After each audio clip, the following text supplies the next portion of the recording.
সদ্য নিজের পড়াশোনার কেরিয়ার সম্পূর্ণ করে ভবিষ্যৎ নিয়ে ভাবছেন, বা চাকুরির জন্য প্রচেষ্টা চালিয়ে যাচ্ছেন, বা চাকুরি ছাড়াও অন্য কিছু করার চিন্তা ভাবনা করছেন, কিন্তু আপাতত বেকার।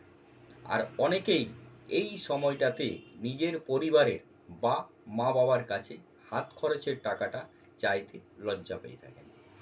তাই অনেকে চিন্তা করেন হাত খরচের টাকাটা কোথাও থেকে কিছুভাবে আয় করলে ভালো হতো। এই শিক্ষামূলক আলোচনায় আমি বাদল বিডি লার্নিংয়ে আপনাদের স্বাগত। যারা চ্যানেলটি নতুন দেখছেন এবং যারা এখনও পর্যন্ত সাবস্ক্রাইব করেননি অবশ্যই করবেন, এবং ভিডিও ভালো লাগলে লাইক এবং শেয়ার করতে ভুলবেন না। চাকুরি বা চাকুরি ছাড়া নিজের লাইফটাকে কিভাবে সেটেল করবেন, এই প্রচেষ্টা চালিয়ে যাওয়ার সাথে সাথে এমন দুটি ব্যবসার আলোচনা করা যাক, যেটাতে কি নগণ্য কিছু মূলধন লাগিয়ে একটা ভালো টাকা রোজগার করা যেতে পারে। এক, কোচিং সেন্টার। কোনো বিষয়ের উপর নিজের দক্ষতা থাকলে একটা কোচিং সেন্টার খুলে অনায়াসে বেশ ভালো টাকা রোজগার করা যেতে পারে। এতে নিজের পড়াশোনার কালচারটা যেমন বজায় থেকে থাকে, তেমনি কিছু সময়ও হাতে থেকে থাকে, যার ফলে চাকুরি বা অন্য কিছু করার ছোটাছুটি বা সঠিক নির্দিষ্ট পথ খোঁজার রাস্তা বের করা যেতে পারে।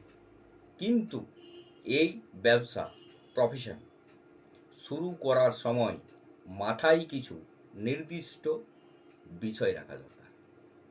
পড়াশোনার জায়গাটিতে যেন ছাত্রছাত্রীরা অনায়াসে পৌঁছাতে পারে। যে অঞ্চলটিতে পড়াচ্ছেন সেই অঞ্চলের ভিত্তিতে বিষয় নির্বাচন করা দরকার। নিজে সেই বিষয়ে দক্ষ না হলে প্রয়োজনে অন্য কোনো বন্ধুর যে এই ব্যাপারে আগ্রহী তার সাহায্য নেওয়া দরকার। যে জায়গাটিতে পড়াচ্ছেন সেটা অবশ্যই মনোরম পরিবেশ হওয়া দরকার। স্কুল সিলেবাসের সঙ্গে যতটা সম্ভব সামঞ্জস্য রেখে চলা উচিত, যাতে অভিভাবকরা খুশি হন।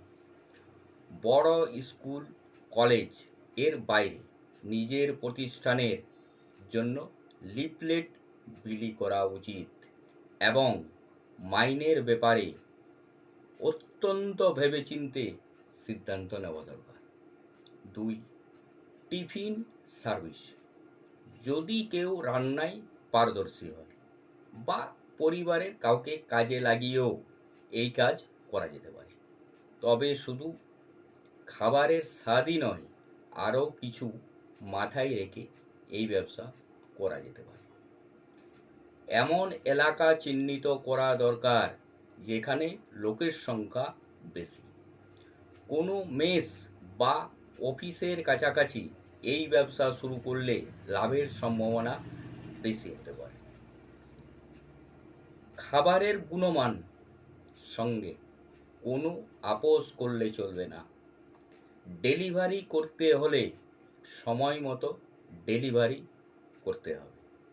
সবচেয়ে ভালো হয় নিজের পরিবারের কয়েকজন বা বন্ধুদের কয়েকজনকে নিয়ে এই ব্যবসা শুরু করলে। নমস্কার, সুস্থ থাকুন, ভালো থাকুন, দেখতে থাকুন বিডি লার্নিং।